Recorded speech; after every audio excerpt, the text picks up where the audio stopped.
শুভ সকাল সবাইকে। নতুন আরো একটি দিনে তোমাদের স্বাগত। আজকের দিনটা শুরু হতে হতে ঘড়িতে বাজতে চলেছে ঠিক 8টা। সকালের ঝলমলে রোদ আর নরম আলো পুরো বাড়িটাই ভরে দিয়েছে।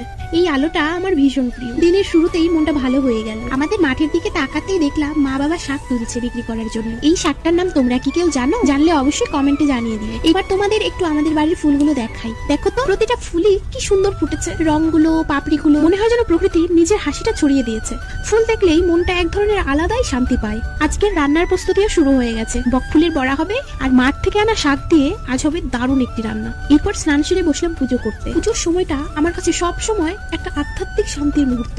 মনে হয় যত দুশ্চিন্তাই থাকুক, এই কয়েক মিনিটেই সব মিলিয়ে যায়। ভগবানের সামনে এলেই মনে হয় সবকিছু ঠিক হয়ে যাবে। বিকেলবেলা আমরা চলে এলাম আমাদের জমির দিকে। পরিবেশটা কতটা সুন্দর ও আরামদায়ক লাগছে। আর হ্যাঁ, আমাদের বাড়িতে একটা তুলসী গাছ আছে, যেটা শুধু বড় না, আমাদের বাড়ির সব থেকে সুন্দর তুলসী গাছ। তোমাদের না দেখালে মনটা খারাপ হয়ে যেত, তাই দেখিয়ে দিলাম। তারপর আমি আর আমার কাকাতো ভাই মিলে একটু মাঠে ঘোরাঘুরি আর মজা করছিলাম। তোমাদের চারপাশটা একটু দেখিয়ে দিই। মাঠ, গাছ, বাতাস, একদম প্রকৃতির নিজের জগৎ। একটু বসে বসে ভাবছিলাম জীবনে অনেক ছোট ছোট জিনিস আমরা কত সহজেই মিস করে যাই। প্রকৃতির মাঝে বসলে নিজের মনটা নিজের সাথে কথা বলতে থাকে। তারপর ধীরে ধীরে সূর্যটা অস্ত যেতে লাগলো। সন্ধ্যা নেমে আসতেই আমরা বাড়ির পথে রওনা দিলাম। দিনের শেষে আলোটা যেন সব শান্ত করে দিয়ে গেল। তো এইভাবেই কেটে গেল আজকের দিনটা, ছোট ছোট মুহূর্তে ভরা। ভিডিওটা ভালো লেগে থাকলে একটা লাইক আর কমেন্ট জানাতে ভুলো না কিন্তু। চলো আজকে এখানেই শেষ করি। পরের ব্লগে আবার নতুন কিছু নিয়ে দেখা হবে। সবাই ভালো থেকো, বাই।